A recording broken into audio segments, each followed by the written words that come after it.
and let him take it from here. Thank you, David. I want to thank Reb David Rachman for facilitating this event, for bringing Harav Breitowitz to our Nafshi community, and for making this topic something that is on people's radar. So important, something that we believe at Nafshi we can make unique contribution. It's an honor to introduce Rabbi Dr. Breitowitz. Of course, I'm from Maryland as well. Before Aliyah, we've had a long relationship. My family has been hearing words of wisdom and Torah from Rabbi Dr. Breitowitz for several decades, including my grandmother, Aleh HaShalom, who was born in Israel, who used to attend Rabbi Breitowitz's weekly classes. And I'll never forget, my family was so honored when Rav Breitowitz came to speak at the Shiva when she passed away nearly 20 years ago. And of course, my father goes back many, many years as well. So to us, we feel tremendously honored and proud and affection for what you've done. The whole entire Jewish community in Maryland, and in many ways, the Jewish community internationally, also is a debt of gratitude to you for the contribution you've made to the Jewish people throughout these last generations. Your background needs no introduction, but you graduated from Johns Hopkins University, Harvard Law School, including with honors, Ner Israel Rabbinical College, and you've been a professor of law, as well as teaching currently at the OU Israel Center in Yerushalayim and Ohr Sameach. We're honored to have you, and we're looking forward to hearing your insights. Thank you so much. Again, I just want to say that I remember in particular your grandmother Zahava with a great Shalom, with a great deal of fondness. She was a wonderful person, feisty, very, very intelligent, very knowledgeable, and she always gave me a run for the money in any particular class that I was teaching. And of course, your father and I go back many, many, many years, and I'm very, very grateful for all the support that your parents have given to my endeavors and really Torah projects generally in the whole Maryland area. And I know they must have a tremendous amount of nachas that their son is involved in such important endeavors in Avodas HaKodesh. So may you go, may choyol el choyol. I also want to thank David for setting this up at very short notice. My only complaint is I think he gave me titles that are a bit grandiose, beyond my reasonable expectations, but I know that it came out of your respect for me, whether deserved or not. So I do appreciate that.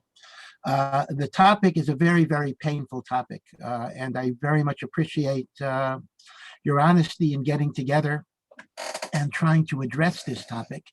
I'll just say, on one hand, obviously, there's a mitzvah to aseh l'charav, to get a rav, get a rabbi, get a spiritual mentor, to honor Talmidei Chachamim. So obviously, we're not supposed to just go off in a corner by ourselves and interpret the Torah. We should link up to a Rebbe. On the other hand, it's also the case that sometimes in power relationships, there's a certain corruption that gets involved. And the idea of people being abused, I mean, clergy suffer abuse sometimes from congregants, that's true, but very often it can be the opposite way as well.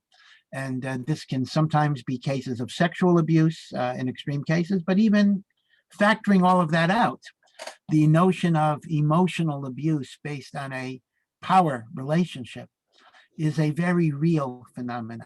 And it can not only hurt a person in psychological ways, but it also affects a person's whole relationship to God and to Torah and to Judaism as a whole.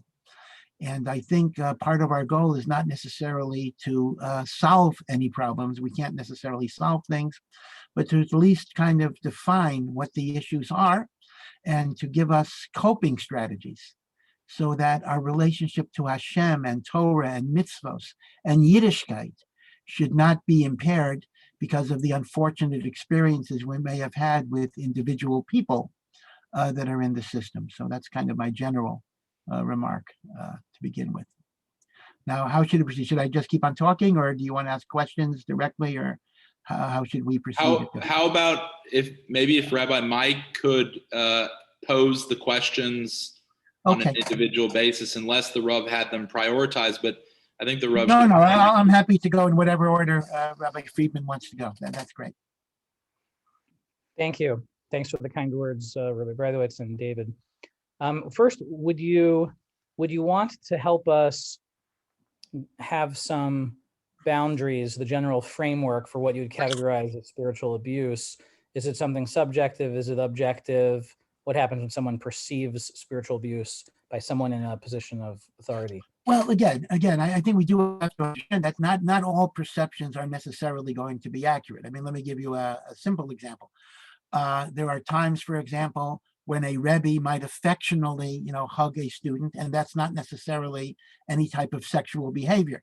So things sometimes get misinterpreted. But on the other hand, that does not deny the reality. Sometimes these things do happen.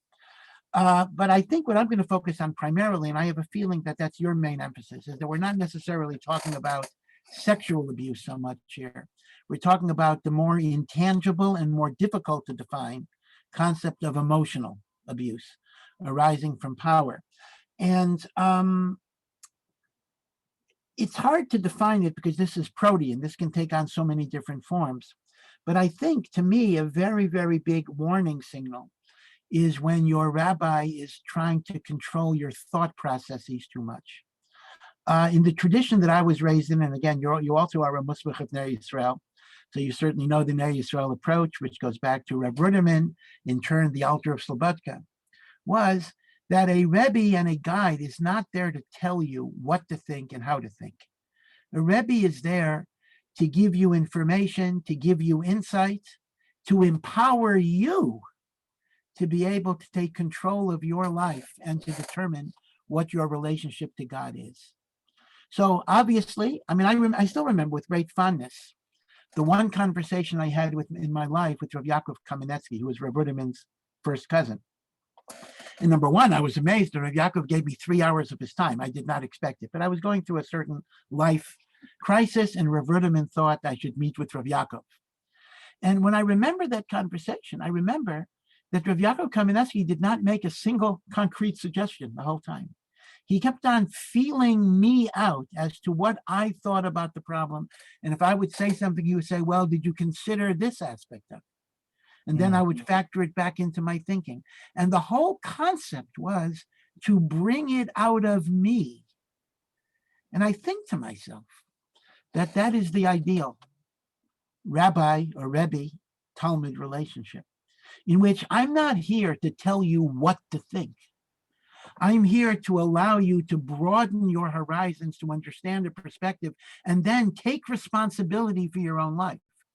So to me, one of the telltale signs of abuse is if you have a personality that is kind of autocratic and telling you got to think this and you can't think this. It's perfectly legitimate, and indeed it is the role of a rabbi to point out, well, this line of thinking can lead you into certain problems. That's what a rabbi is supposed to do. But to kind of say, you can't go there, I think is a big problem. And in fact, that's why I have a problem with charisma, to tell you the truth. Maybe because I don't have charisma, I don't know. But I am very, very suspicious of charismatic rabbis. Now, maybe it's unfair. There may be wonderful. I'm sure there are many, many wonderful charismatic rabbis. But a charismatic rabbi tends to generate a personality cult. And in truth, it shouldn't be about us at all. It should be about Torah, Ratzon Hashem. And we should try to be almost like invisible conduits. Not totally invisible, but we're here to present like just the facts, ma'am. And not so much to make an imprint based on what we like, what we want. So to me, a big, big warning sign of what could eventually turn into an abusive relationship is when you're no longer given the right to think. You're no longer given the right to argue. You're no longer given the right to look at the individual circumstances of your life. And again, I think of Rabbi Yaakov as the ideal, in which Rabbi Yaakov wanted me to see all the different possibilities. And then the truth would emerge from the inner recesses of my personality, my unique connection to Hashem. Now, Hasidim may have a different tradition. That may be true, the concept of a Rebbe. But even then, I've seen from Lubavitcher Rebbe the idea that each person has to define their own unique relationship with God. And that's really what Shlomo HaMelech said all the way back in Mishlei. Chanoch lenar al pi darko. He was talking about children, but it applies to adults as well. Every person must be trained in accordance with their way. And the Vilna Gaon explains, every person has their way, their talents, their uniqueness, their personality. And the goal of a mechanech, whether it's the children or adults, is not to break or smash that personality, but to build up that personality so the person comes to his unique understanding of their relationship with God. So that's why I say charisma, I think, is sometimes overrated as a desirable quality in seeking out your spiritual teacher, because I think a little bit of a danger that it may turn into a personality cult and be autocratic. Lord Acton, the famous British political scientist, said power corrupts. Absolute power corrupts absolutely. And frankly, sometimes charisma goes to the rabbi's own head. And then it becomes very, very, very, very dangerous. In fact, that's when you cross lines, even about sexual abuse, where a rabbi might reason, oh, the laws of yichud don't apply to me because I'm a tzaddik, whatever it would be. And that could lead to devastating consequences. So I'm not sure if that kind of responds to the question, but those are the types of warning signals I would look at. Indeed. And listen, I think your own body gives you some signals, meaning to say, if you're in a state of chronic anxiety, heart palpitations, difficulty breathing, getting up at night, I think, Hashem put into our body certain warning signals that certain relationships are not the right relationships, because Torah should create serenity. It should try to create inner peace. You should feel that you're going in the right direction. If your relationship with your rabbi or your teacher is full of anxiety, then I think almost by definition, whether you call it abusive or not, maybe that's semantics at this point, but it's not a relationship that you should be pursuing. And again, it may not be. In your experience, have you seen more vulnerable individuals or people who tend to want to please the people pleasers? Do you find that they end up being especially vulnerable to power differentials? Yeah, well, I think that's very obvious. I mean, let me give you an example. I teach in a yeshiva like Ohr Sameach, right? Now, Ohr Sameach is a great institution. Baruch Hashem, we've been around for almost 50 years. And we specialize, so to speak, in Jews with limited backgrounds. They're not our only clientele, but most of our talmidim come from non-religious homes. Now, one of the things I notice is that there's such a desire to be accepted, to kind of be mainstream, to be part, particularly in Israel, of the Haredi world, that it's its own norms, that almost becomes more important than mitzvos and serving Hashem and growing in Avodah. Is I want to be part of the community. I want to be mainstreamed. And that makes people very, very vulnerable to want to please the people in power, so to speak, to make it, with whether it's the black hat or whatever external garment there would be. So obviously, when people are insecure about their own self-identity, they think that perhaps if I just go over totally to a particular modality, that's going to make me accepted. People do crave acceptance. You're part of a community. You want to be accepted. And I think when the rabbis are perceived as having the keys to the castle, the keys to being accepted, I think that does make a person very, very vulnerable. And part of that is that you got to be a little rebellious, not in the sense of disrespectful, but you have to understand that becoming a Torah Jew does not mean you give up your individual personality. You don't amputate your past. And therefore, you bring strengths to the table. And those strengths should be recognized even by others, but first and foremost, by you yourself. You should not be ashamed of your background. And you should recognize that you are here to contribute and not just to passively receive.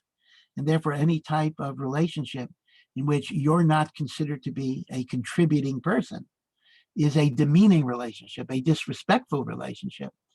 And that's not the type of relationship that you should have. So yeah, I think particularly Balei Tshuva have a lot of insecurities, but the truth is anybody can be insecure. A person can be insecure for a lot of reasons. Their relationship with their parents may go all the way back then.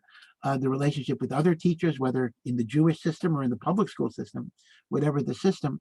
But yeah, I think the more insecure a person is, the less sense of self that they have, the more vulnerable they are to the idea that they're not valuable enough to have their own thoughts, and they need to kind of be subordinated to somebody else's thinking patterns. And speaking of not being subordinated, could I ask you just a housekeeping, technically, to move over slightly to your right or move your camera slightly? Right. Okay. I'm a little crowded in my office. I don't know if I have room. Is this better? Thank you. Yeah, that's better. Okay. Great. Yeah. Great. One personal Rabbi, question. he's trying not to be too charismatic. That's right. You're correct. So a question that came in to David was, when people who are in positions of religious authority are seen behaving in a way that is not the most considerate, God forbid that such a thing were to happen, or uncouth, God forbid, there a certain perception may happen on the part of the viewer. And the question for you would be, how does one balance judging favorably, but not losing that internal compass that you were saying about what's appropriate and what's not appropriate? Yeah, that's a very good question. And the first thing to know is we should respect rabbis, but we don't necessarily put them on a pedestal, because when you put them on a pedestal and you look at them as paragons of perfection, then when things go wrong, the whole thing is smashed. And then you say, oh, I can't believe in anything. Like anyone else, rabbis are mixed people. Now, nobody is completely white and nobody is completely black. One thing I would say is that rabbis make mistakes like everybody else. And again, when I say rabbis, I 100% include myself. There have been times I have been rude, I have been off-putting. I feel awful about it. If it's any defense, I feel awful about it afterwards, but I still have engaged in that behavior. So one thing to keep in mind that's helpful, I think, for you is that the bad does not cancel out the good. The fact that a rabbi had a lapse does not mean he's no good. It does not mean he's worthless. It does not mean that all the good things he did was a fraud. It just means he did good and he made mistakes. And that's a bad thing, but that doesn't cancel out. In fact, it's important for the rabbi to know that, because otherwise the rabbi will lose his own confidence and be unable to function.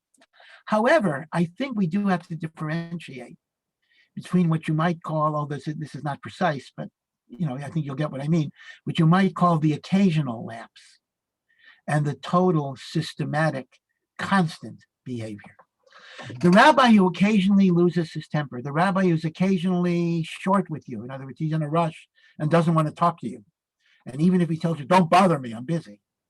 Those are the foibles of human nature, and rabbis commit them.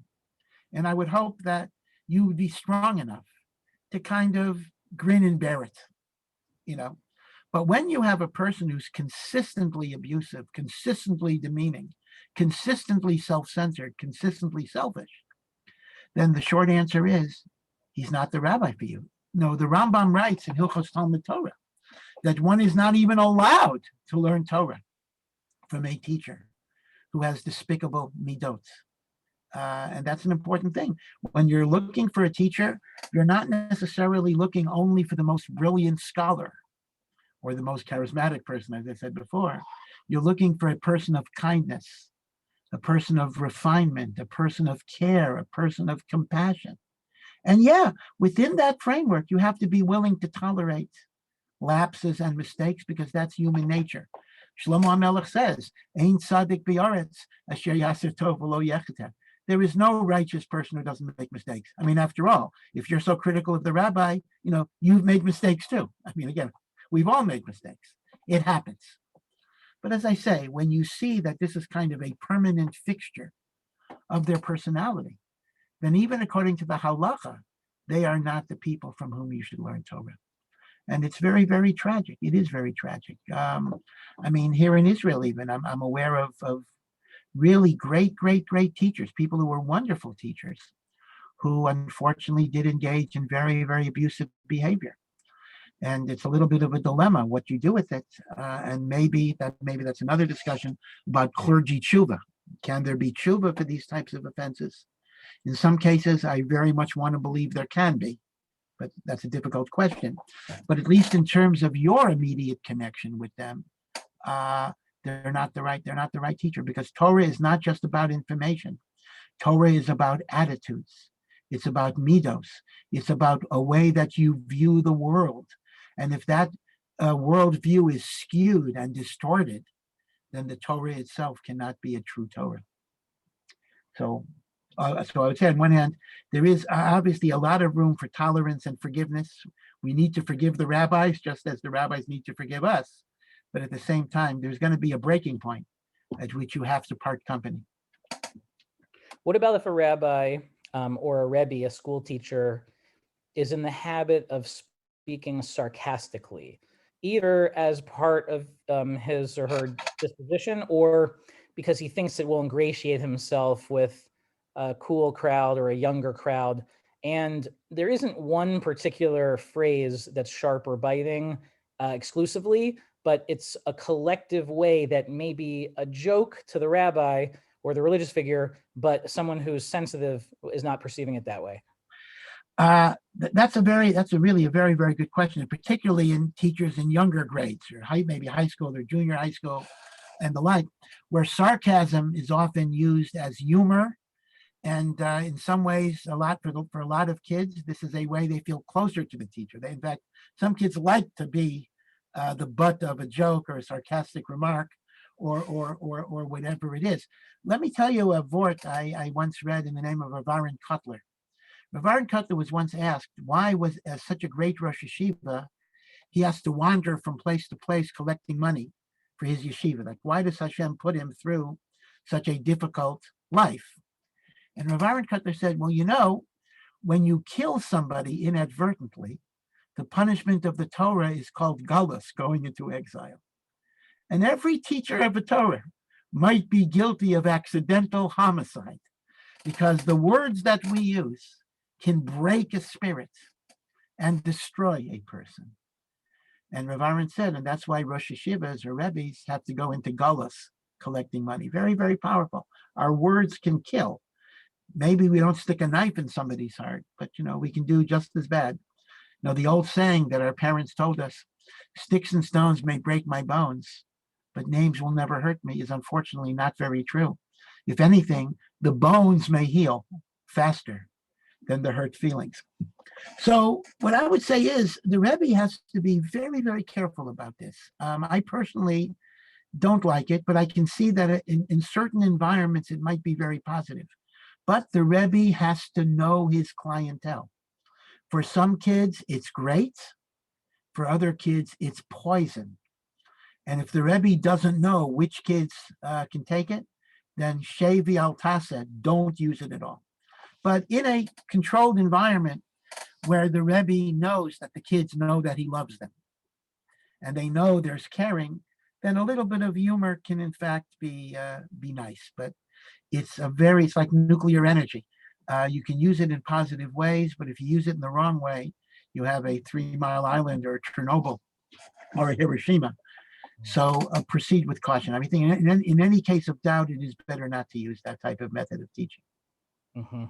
Would the same framework apply in a case where a religious authority figure is encouraging his or her mentee to grow spiritually or ritually, and in the process of doing that is putting pressure? This is another question that came in to David. Putting pressure on someone. Some people might be motivated by that. Other people, it creates that internal shame. Yeah, well, again, these are tricky questions. And this is why being a Rebbe is not simply a default position. When you can't get any other job, you decide to be a Rebbe. Being a Rebbe has serious consequences. You are forming neshamot. You are affecting people for life. There's no question that even Rebbes at lower classes, maybe especially the lower classes, are setting personality patterns and attitudes towards Torah. Obviously, if I'm a rabbi, a Rebbe, a teacher, my job is to help people grow. And part of helping people grow is that they shouldn't be complacent. They should be challenged. They should aspire to something beyond what they're doing, 100%. But at the same time, it's got to be within a pace and within a mode in which the student can proceed according to their personality, their needs, not to feel anxiety, not to feel undue pressure. So the question becomes, when does motivation become excessive, and then it will become abusive? Again, whether you use the term abuse or not is less important than simply defining it as something that's dangerous and counterproductive. All I can say is this is much more of an art than a science, and this requires that a Rebbe know his Talmidim, he understands his Talmidim, and most of all, the Talmidim know that he cares about them, he loves them, he's concerned for them, and all of his motivation is out of that love. It's not out of his ego, and it's not out of to make some type of showing to other people. And then I think, there's something to work with. But if the Rebbe does not have that relationship, then I think excessive pressure can be very, very great. Many people simply drop out of the system. I mean, kids at risk is a very complicated, multifaceted problem. And I know there's no single reason, but one of the reasons, at least, is excessive pressure on children whose talents and personalities should have been directed in a different way, but they were pushed into a certain framework. And when you put the square peg into the round hole, there's going to be a lot of pain and a lot of dislocation. And as a result, people might reject the hole or the niche they're being put into. Excellent. Excellent. What about the Rosh Yeshiva or a rabbi or a Rebbitzin who wants to be involved in their congregants' mental health therapy, medical treatments, all in the name of helping? Do you see a general framework for any red lines being crossed? Well, yeah, I do. I mean, here it's very, very important that the rabbi understand his own limitations. There is a reality called mental illness. Now, I understand that one might say, for example, that the Torah is the refuah for everything. Well, that's true in a very important sense, but it's not true in another sense. The idea is that proper observance of Torah is an ideal diet to keep your soul healthy. Right? This is the healthy diet for a healthy neshama. But the problem is, as the Rambam writes, when people have various sicknesses of the neshama, whether it's anxiety or depression, so the same way that a sick person might need special medicine, special diet, special treatment. When we deal with emotional and psychological conditions, there may be a need to augment Torah and mitzvos with the professional tools that have been developed by psychiatry, medicine, psychology, therapy, social work, whatever it would be. So a rabbi has to understand that he's not a one-man show. A rabbi has to forge collaborative and cooperative relationships with the mental health community to know when it's a spiritual problem that the rabbi can try to handle, and when it may have some psychological or medical aspects, which there needs to be a certain amount of delegation. So this can come from two problems. One is that the rabbi may be so altruistic and really a do-gooder, so it's coming from a good place, but he doesn't understand the boundaries and limitations of his training. That I would call the benign person who's making a mistake. And then it may come from a more sinister place when it comes with power and control and ego, in which the rabbi feels he has to control. But whether it comes from the good place or comes from the bad place, it can still be a mistaken approach. And the rabbi needs to understand his limitations. That doesn't mean the rabbi doesn't have a role to play. He certainly has a very important role to play, but I think he has to be able to work with other people within that framework. Rabbi Mike, my father just posed a question, with the reshus of the rabbi, if I can just. So he says, how can a rabbi be halachically correct, however skirt moral and ethical behavior? Yeah. So, well, that's a very excellent question. And I would give two answers. Number one, in a lot of situations, the rabbi will not be halachically correct precisely because he's unethical. That'll be true in many, many cases. But other than that, we have a very beautiful, famous concept that the Ramban articulates in Parshas Kedoshim, right? There's a mitzvah in the Torah, be holy. So the question is, we have 612 mitzvahs to do this and that. So what is the extra mitzvah to be holy?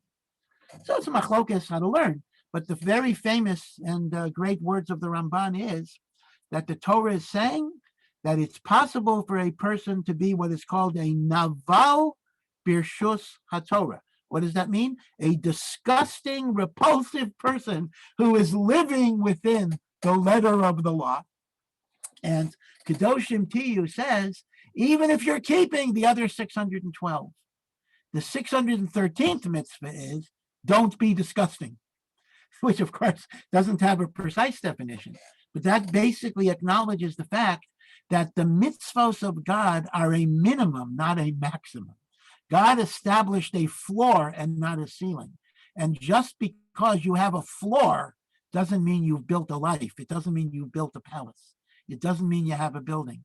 After you have that floor, you then work on your midot tovot, your personality, to become more honest, more compassionate, more giving, more tolerant, more accepting. And that's a lifelong work. That is a lifelong. That's why there was a Musar movement of Rabbi Yisrael Salanter, because he perceived this as a problem in the 19th century, in which within the world of Torah scholarship, people were brilliant scholars, but they were not necessarily excelling in their interpersonal behaviors. And that is why he created this emphasis on musar, on ethics, on interpersonal morality, because there is a recognition. In fact, let me share with you an amazing thought. In fact, I once said this, and a group in Lakewood did not believe me. They did not believe this could possibly be true, but it is true. I have a quotation to this. The Vilna Gaon, now the Vilna Gaon was not a person who was a slouch when it came to Torah learning. The Vilna Gaon learned, 22 hours a day and slept in only 2 hours a day in 30 minutes increments. The Vilna Gaon says in Mishlei, there's a famous Maimer Chazal that Torah is compared to water. Right? Everybody knows that. Torah is like water. And why is it water? Water purifies, water cleans, water is necessary for life. Water goes from the arrogant, from high ground to low ground. So the Torah goes from the arrogant to the humble. Everyone knows these many associations. But you know what the Vilna Gaon says? This is quite amazing. The Vilna Gaon says, Torah is like water, because when you pour water on the ground, whatever in the ground is what you're going to get. If you get wheat or flowers, you'll get wheat and flowers. What if you have weeds, poisonous weeds? The water will be matzmiach, the poisonous weeds. So the Vilna Gaon says, quite amazing. If a person has kindness, rachamim, the Torah is going to make him more compassionate. Well, that's unexceptional. But the second thing is a big chiddush, that if a person is filled with anger and arrogance and resentments, the learning of the Torah can actually accentuate those negative traits, because they will give a person another avenue to manifest his arrogance, his egotism, his desire to control people. And that's why the Vilna Gaon says, actually many point out that the Vilna Gaon is actually the spiritual father of the Musar movement, even before Rabbi Yisrael Salanter. In fact, there is a direct line. Vilna Gaon, Rav Chaim Volozhin, Rav Zundel of Salant, Rabbi Yisrael of Salant. You can trace the line to the Vilna Gaon. And statements like this indicate the idea that Torah alone is not going to make you a better person. You have to consciously work on your midos tovos. And that is why you can have the phenomenon of the person learning Torah who still behaves in an immoral, unethical way. Some of our most righteous men and women involved as Jewish leaders are in what's called the Kirov community. So what the Rav was mentioning about what I hear is an occupational hazard of being in the clergy, religious leader, a teacher, is the ability to cultivate lives, or God forbid, destroy lives with the power of speech and other behavior. Is it particularly accentuated for quote unquote kiruv professionals, kiruv rabbis, because somewhat the outcomes are being measured by how much a person in their congregation might be ritually transformed. Yeah, no, it's 100% correct that this is certainly an occupational hazard in kiruv, in which I try to make my students in my image instead of in God's image, or instead of the image that they inherently are. And I measure my success by how much like me I've made them. In fact, I'll mention how this applies even in peripheral context. I'll give you an example. One of the things we do in Ohr Sameach is that we farm out our students to members of the local community. We want them to spend the Shabbos in a Shabbos meal in people's homes so they can see from homes. And it's so interesting, and it really gets me upset, that sometimes a host feels that they have to ram down their particular ideology. In other words, it's almost as if they love Ohr Sameach Bal Tshuva students because they're ripe fruit in which they can make them in their image. So they'll give a speech about Zionism, they'll give a speech against this, things that are not central to Jewish religion, but it's an ideological thing that somebody has. And they'll force it and they'll argue with it. And it's almost as if I want to have people who don't know a lot because I can fill them up with my version of Judaism. Frankly, that's very offensive to me. I mean, I'm personally offended by it. And it really confuses a lot of our kids.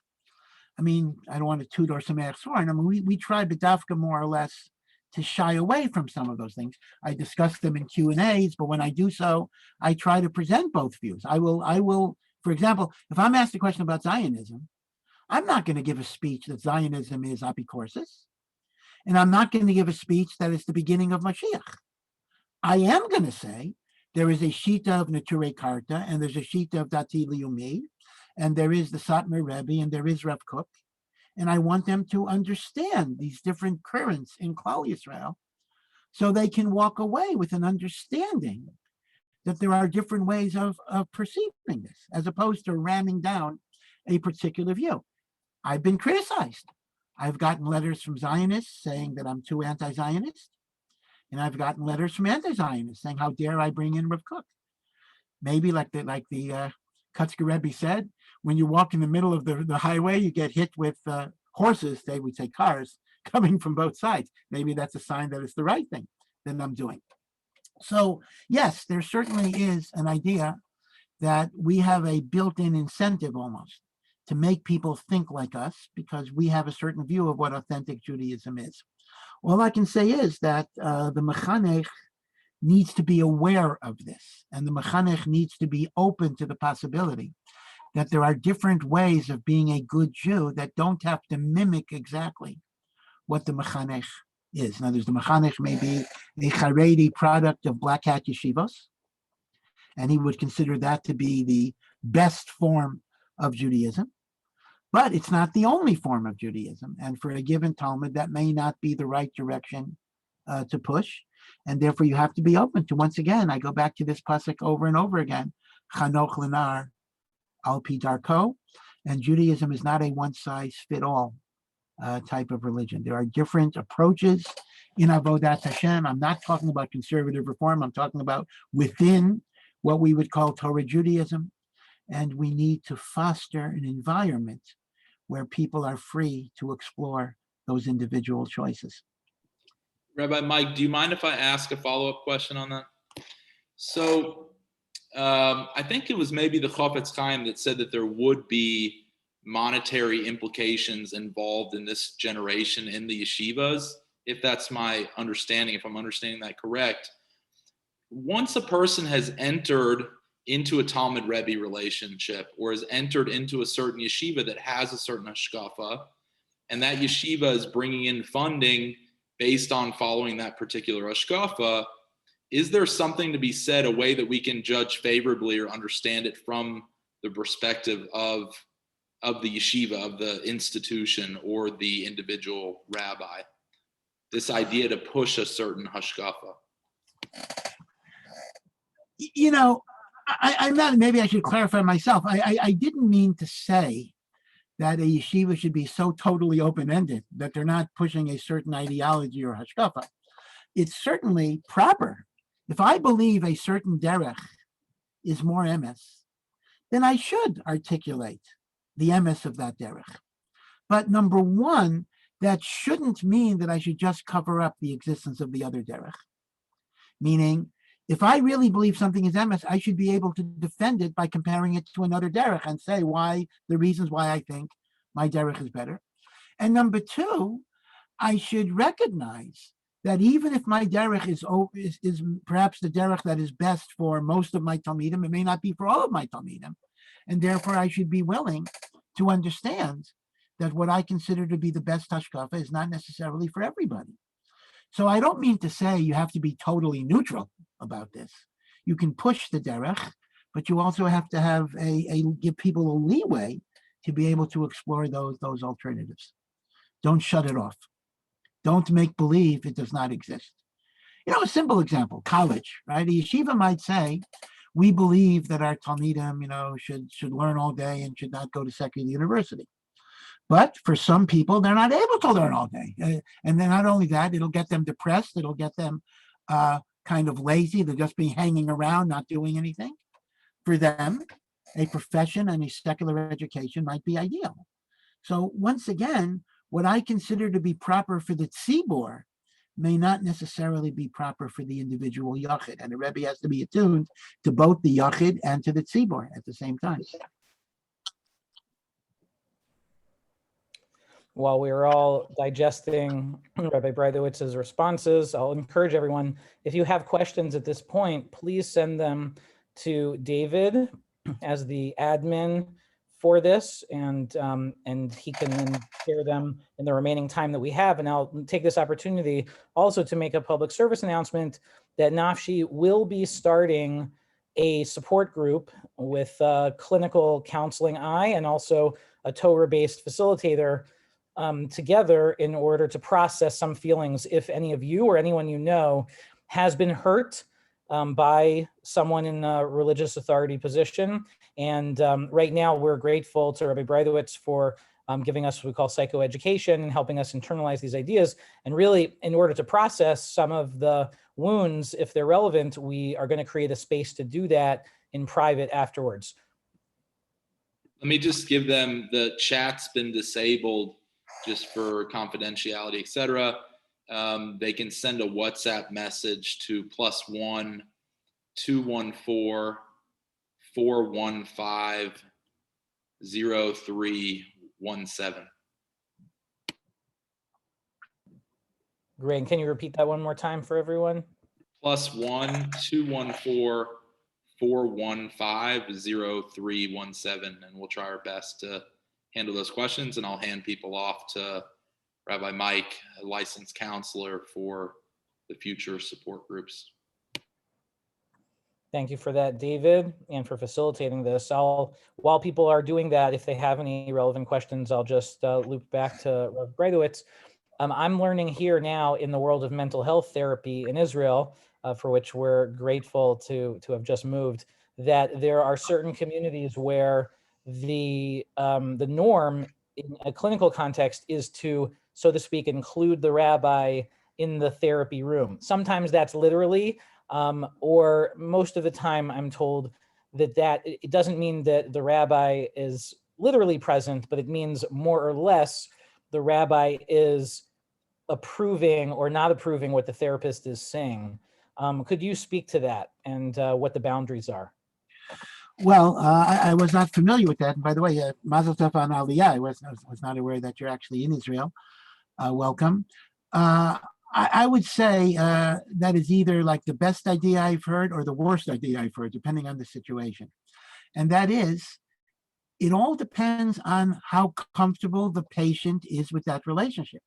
If the rabbi says, I'm only going to give you reshus to go to therapy if I'm in the room where the therapist talks to me, I think that's quasi-abusive.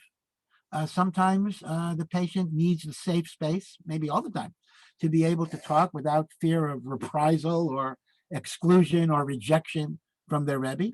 Sometimes the issues might be about their rabbi. They need to be able to talk about it. And without going over all the laws of Lashon Hara, suffice it to say, halacha is very, very liberal in terms of what can be discussed because it's necessary for the refuah nefesh. Such a case like that, it's an absolutely awful thing. But in cases where, the patient himself would want his rabbi to be involved because he needs the spiritual input into the therapeutic process,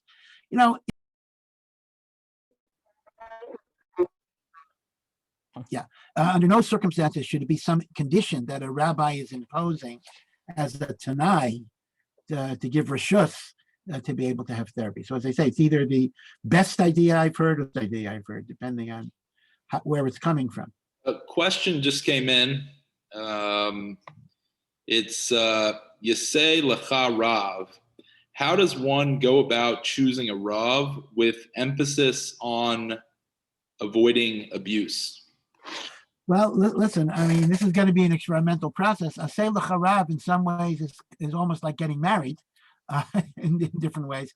But I think you have to understand that you can have different relationships with different rabbis. For example, not that you shop around for every little shayla. Oh, I like this rabbi for Shabbos because he's Mekel, and I like this rabbi for Kashrus. That's not proper. But there are rabbis, let's say you have a great technical expertise in halacha, and they might be the ones you'll go to when you have a difficult shayla in Basar B'Chalav or Hilchos Shabbos, but they're not necessarily that gifted or that astute in human relationships. Not because they're bad people, they're very fine people, but that's not their expertise, that's not their talent. So you may find another Rav. But if you're talking about the Rav, like the all-purpose Rav, the Rav that you'll go to with family crises, the Rav that you'll go to with personal issues, it's a very, very delicate process, and sometimes, trial and error. But what you're looking for, number one, is you do want a person that knows Torah, because if he doesn't have Torah, he doesn't have the basic knowledge that he needs to be a spiritual advisor. But you're also looking for someone with sensitivity, with kindness, and with a person who has time for you. That's also an issue. Sometimes people want to go to the Gadol Hador for every shayla that they have. I tell people the Gadol Hador is not the best person to talk to. If Chaim Kanievsky is not the best person to ask your personal shaylas. What are you going to get from Chaim Kanievsky? A minute, 2 minutes? If you're lucky, 5 minutes?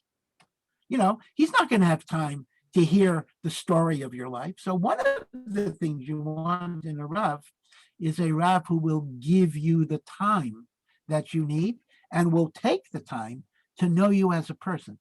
Because it's important to understand that a Rav does not only answer she'elot, a Rav answers a sho'el.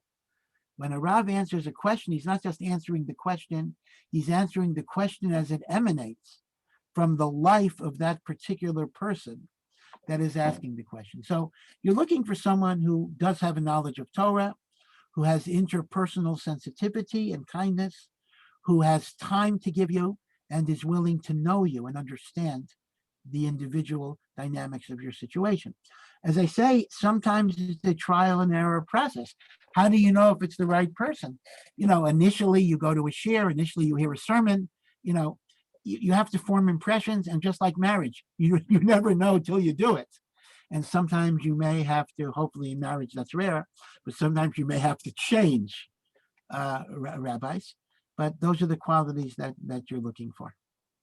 The next question is, if a person has suffered abuse, what might be the process of recovering from the abuse, and would that involve some type of rebuke of the institution? Oftentimes, if it was a powerful person or institution, a person will fear bringing any rebuke upon the person.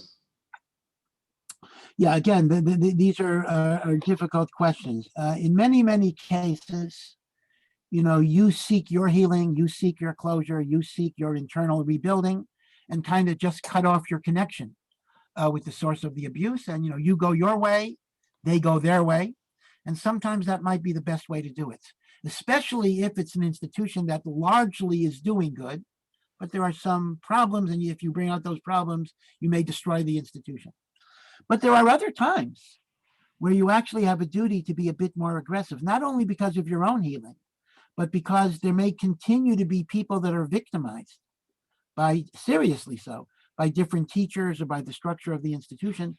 And there, you may actually have a chiyuv to get involved in trying to bring abuses to the notice of other people, Gedolim or whatever it is, or Agudas Yisrael or the OU or whatever organization would be able to handle such things. It's not so clear what organization does handle those things, but you try to find a place. So my first guideline would be that if there's kind of a continuing harm that's being perpetrated, I think you do have more of an obligation to be proactive. But assuming, let's say, that it's not a problem of future harm, it's simply how do I deal with my hurt? So is there a makom for musar, for tochacha? Once again, I think we have to follow the basic guideline of our chachamim, that the same way there's a mitzvah to say things that will be listened to, there's a mitzvah sometimes not to say things that will not be listened to. And then that is, the question becomes, is this a conversation that conceivably could lead to positive results? If you think yes, then yeah, have a discussion, have a frank discussion of the issues, of the hurt, of the pain. If not, then it's better to go to your therapist or whatever it is and discuss it there and not necessarily engage in confrontation.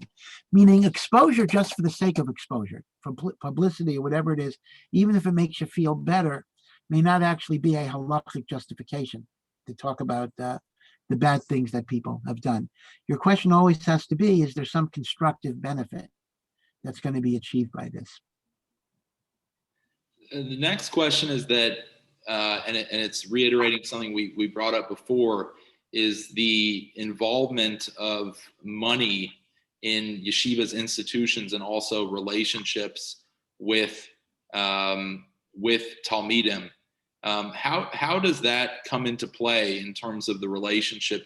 Is there an inyan that money should be charged for? Obviously, these institutions have to be maintained, etc. But has the Rebbe seen examples of where this has gone awry, and how do we correct it? Well, I'm not sure I know exactly what you're referring to. I mean, obviously, it's often the case, and this is true in universities as well, that people who give a lot of money to an institution, their children get favorable treatment, whether it's in terms of admissions or whether it's in terms of treating them differently.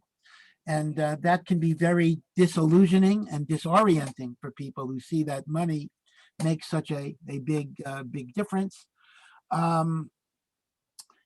It is human nature, and as long as the poorer students are not being treated in a bad way, I think part of that is just growing up, and this is the way the world is. Now, should it be this way? No. Is it the morality of the Torah? Absolutely not. But I wouldn't automatically call it abusive. Again, we have to be a little careful not to overuse the term abuse, because then you're diluting it from the more serious cases. So it's kind of a human nature that the rich people are treated better than the poor people, even though that's not ideal. That doesn't necessarily slide into abuse. One thing I will tell you, that Chaim Kanievsky, there was a very wealthy guy who he said he was going to give hundreds of thousands of dollars to a yeshiva on the condition that he got to meet with Chaim Kanievsky. So Chaim Kanievsky agreed to meet with him, but he started giving the guy musar. He started asking the guy, how much do you learn every day? Why don't you?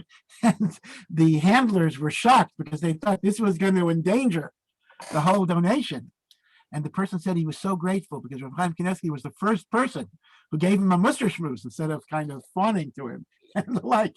So sometimes you can actually make a better impression by integrity and honesty and even-handedness than simply flattering people by showing them favoritism. But I've seen the same by Reb Nosson Tzvi Finkel with the owner of Starbucks.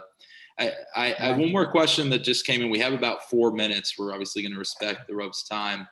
And Rabbi Mike will give out the email address for any follow-up question.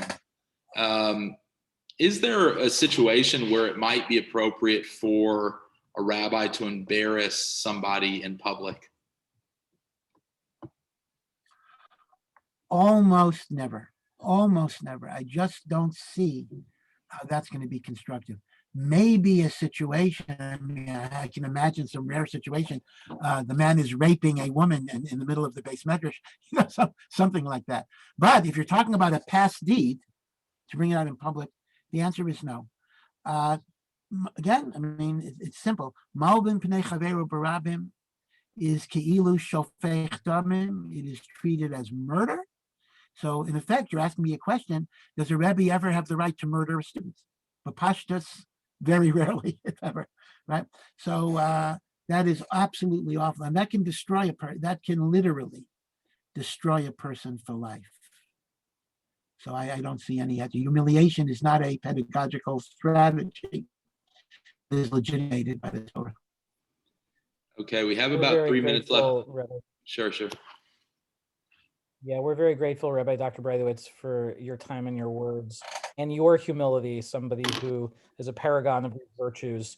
Forgive me for saying it in front of everyone, and truly also to share with us courageously about your challenges, as well as being part of the human condition, is really inspiring and one of admiration for all of us to walk in your footsteps.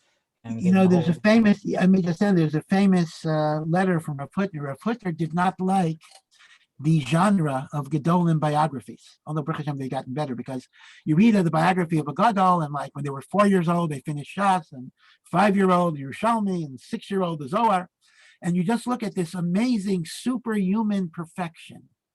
And, it's an amazing thing, but you don't get a sense of their struggles, their difficulties, their humanity. The greatness of the Chafetz Chaim, when he was a teenager, he also maybe wanted to speak Lashon Hara or gossip. And sometimes Rav Hutner made the point that we can learn more from even the failures and struggles and mistakes of great people than from their unbroken successes. So, I think it's important that we recognize that rabbis also struggle many, many things. And certainly in my case, very, very far from being successful. In fact, I probably fail more than I succeed. But I do know what it's like to feel rejection and to feel exclusion. So especially from people that you looked at as leaders and mentors and people that were supposed to help you through difficult issues in life. So I appreciate your struggles. And I guess my only prayer is that don't throw away the message because of the faults of the messenger. We as messengers have all sorts of faults, but the message itself is a good message and a pure message. And don't allow our mistakes. Thank you. Much hatzlacha. Thank you so much. Two quick announcements. If someone is interested in the support groups for healing from spiritual abuse, it will be separate men and women. My wife, Rebbe Nikki Friedman, can be a person to contact for a separate women's support group. I want to thank Reb David Rachman for putting this together, putting this into our community lexicon in order to talk about it, in order to heal. And one other important announcement is that we did not deal with